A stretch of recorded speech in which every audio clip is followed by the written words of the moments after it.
Hello everyone, దండోరా movie రివ్యూలోకి అయితే పోదాం. సినిమా చూడొచ్చా లేదా హిట్టా పట్టనది క్లియర్గా మీకు అర్థమవుతుంది. వీడియో చూస్తే మీకు అర్థమైపోతుంది. ఛానల్ సబ్స్క్రైబ్ చేసుకోరి, ఇంకా మంచి రివ్యూలు అయితే వస్తాయి. దండోరా అనే సినిమా ఖచ్చితంగా చూడాల్సిన సినిమా పక్కా. ఎందుకంటే మీరు వేరే మైండ్లో ఏం పెట్టుకోకండి.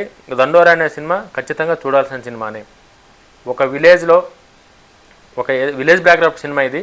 ఆ విలేజ్ బ్యాక్డ్రాప్ సినిమాలో ఎన్ని కావాలనో అన్ని ఉన్నాయి సినిమాలో. మీకు చాలా జరిగిన సిచ్యువేషన్స్ ఉన్నాయి, రియలిస్టిక్ సీన్లు చాలా ఉన్నాయి ఈ సినిమాలో.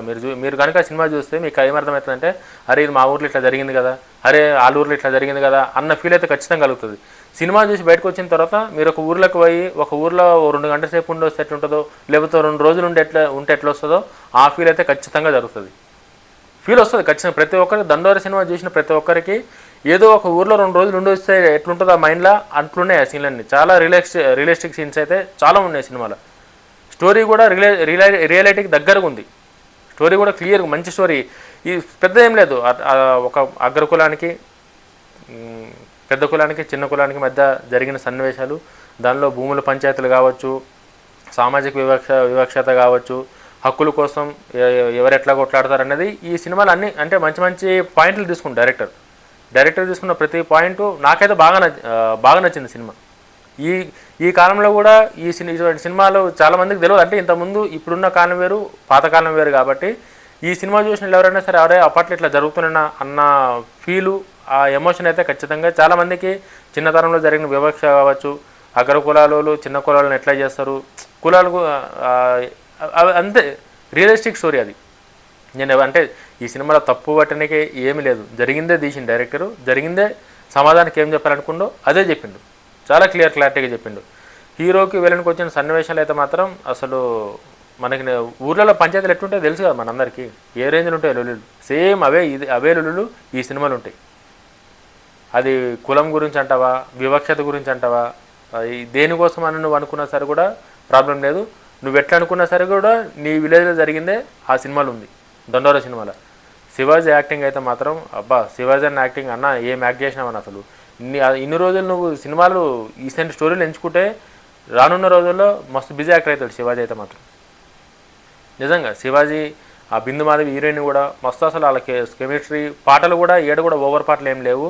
కథ స్టోరీతో పాటే పోతాయి. ప్రతి ఒక్క పాట కూడా అడ్డదిడ్డంగా ఏం లేదు. చాలా మంచి మ్యూజిక్, మంచి పాట. ఆ బ్యాక్గ్రౌండ్ మ్యూజిక్ అయితే మాత్రం టైటిల్ పడ్డ దగ్గర నుంచి ఎండింగ్ దాకా దుమ్ము లేపేసింది బ్యాక్గ్రౌండ్. అసలు ఈ మధ్య నిజంగా పెద్ద మ్యూజిక్ డైరెక్టర్లకి ఏమొచ్చిందో తెలియదు, కానీ ఈ మ్యూజిక్ డైరెక్టర్ ఎవరో తెలియదు, కానీ సౌండింగ్ మాత్రం మస్తు కొడతారు అసలు. రీసెంట్ సినిమాలు మీరు ఏమైనా చూడండి, మీరు శంబాలా కావచ్చు, ఇషా కావచ్చు, చాంపియన్ అంటే మిక్కేజ్ మేయర్ పెద్ద మ్యూజిక్ డైరెక్టర్, ఈ దండోరా కావచ్చు, అసలు సౌండ్ ఖతర్నాక్ సౌండ్, ఖతర్నాక్ పాటలు, ఖతర్నాక్ బీజిఎం. ఎక్స్పెక్ట్ చేయరు మీరు ఎవరో. ఆ సినిమా చూసినాక చూసుకోవాల్సి వస్తుంది, ఎవరిని మ్యూజిక్ డైరెక్టర్ ఎంత మంచి బ్యాక్గ్రౌండ్ మ్యూజిక్ కొట్టిందని చెప్పి. దండోరా అంటే సౌండ్ జిల్లు మన్న చూడాల, అంత మంచి మ్యూజిక్. చెప్తున్నా కదా, పల్లెటూరు వాతావరణాన్ని ఎక్సలెంట్గా చూపించిండు. మీరు ఎక్స్పెక్ట్ చేయరు దండోరా సినిమా అంటే ఏదో మామూలుగా అనుకుంటారు, కానీ మీరు చూస్తే మీకు అర్థమవుతుంది అసలు వేరే లెవెల్. అసలు ఎంజాయ్ చేస్తారు కంప్లీట్. అంటే ఒక ఊర్లోకి పోయి వచ్చినట్టే. మీరు పండుగ ఊర్లోకి పోయితే ఈ పంచాయతీలు ఇవన్నీ ఎట్లుంటాయో అవే ఉన్నాయి సినిమాలో. శివాజీ, బిందు మాధవి, ప్రతి ఒక్క యాక్టర్ అందరినీ. అంటే ఈ సినిమాకి ప్లస్ పాయింట్ ఏందని చెప్పేసానంటే, క్యారెక్టర్లు ఎవరైతే పెట్టిరో ప్రతి ఒక్కరి క్యారెక్టర్కి ఇంపార్టెన్స్ ఉంది. హీరోకి, విలన్కి ఏదైతే ఇంపార్టెన్స్ ఉందో మిగతా సైడ్ క్యారెక్టర్లు అందరికీ అంతే ఇంపార్టెన్స్ ఉంది స్టోరీలో. ఏంటంటే కొంచెం కథ స్లోగా, ఫస్ట్ హాఫ్లో జర స్లో ఉంది కదా, అది ఎందుకో కొంచెం ట్రిమ్ చేస్తాను బాగా అనిపించింది. బట్ ఆ స్లో నేరేషన్ కనుక లేకపోయినంటే మాత్రం ఇంకా ఇప్పుడు అనుకున్న దానికన్నా ఇంకా మంచి సినిమా అవుతుండే, పక్క గొప్ప సినిమా అవుతుండే. మంచి సినిమా తీసింది నిజంగా. అంటే కుల వివక్షత అది డైరెక్టర్ ఇట్లా కులాల గురించి సినిమా తీసిందని చెప్పి చాలామంది మాట్లాడుతారు, కానీ జరిగింది తీసింది డైరెక్టర్.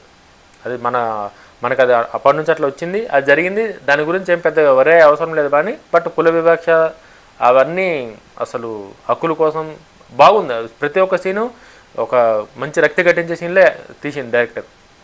సినిమా అయితే ఖచ్చితంగా చూడాల్సిన సినిమా, నేనైతే అదే చెప్తాను. దీనికి రేటింగ్ కూడా ఏమి ఇయ్యా, ఎందుకంటే ఈ రియాలిటీ స్టోరీ, ఒక విలేజ్ బ్యాక్గ్రౌండ్ స్టోరీ, ఈ రీసెంట్గా సినిమాలు లేవు కాబట్టి ఖచ్చితంగా సినిమాలు చూస్తేనే బెటర్ అర్థమవుతుంది. చాలామందికి ఎట్లుండే పరిస్థితులు, ఇప్పుడు ఎట్లుండే పరిస్థితులు అనేది చాలామందికి అర్థమవుతుంది. సో ఖచ్చితంగా సినిమా చూడండి, మీరు ఖచ్చితంగా ఎంజాయ్ చేస్తారు. దండోరా సినిమా చూస్తే మాత్రం ఖచ్చితంగా మీ అందరికీ నచ్చుతుందని చెప్పి నేను అనుకుంటున్నాను. మీరు చూడండి ఒకసారి, మీరు థియేటర్లో చూడండి, మ్యూజిక్ ఎంజాయ్ చేస్తారు, పాటలు ఎంజాయ్ చేస్తారు, స్టోరీ అన్నీ ఎంజాయ్ చేస్తారు. కొంచెం ల్యాగ్ ఉన్నాయి ఫస్ట్ హాఫ్లో, సెకండ్ హాఫ్లో. ఆ ల్యాగ్ ఇంకా తప్పదు, ప్రతి సినిమాకి అనుకున్నట్టయితే రాదు, ఒక్కొక్కసారి ల్యాగ్ ఉంటుంది. ల్యాగ్ ఉన్నా సరే కూడా సినిమాని చూడొచ్చు, కాబట్టి ఖచ్చితంగా చూడండి, మీరు కూడా ఎంజాయ్ చేస్తారు. నా రివ్యూ కానీ నచ్చితే లైక్ చేయండి, కామెంట్ చేయండి, ఛానల్ సబ్స్క్రైబ్ చేసుకొని మీ ఫ్రెండ్స్కి కూడా షేర్ చేయరు. ఇంకా మంచి రివ్యూలు, జెన్యూన్ రివ్యూలు అయితే చెప్తా. జై హింద్.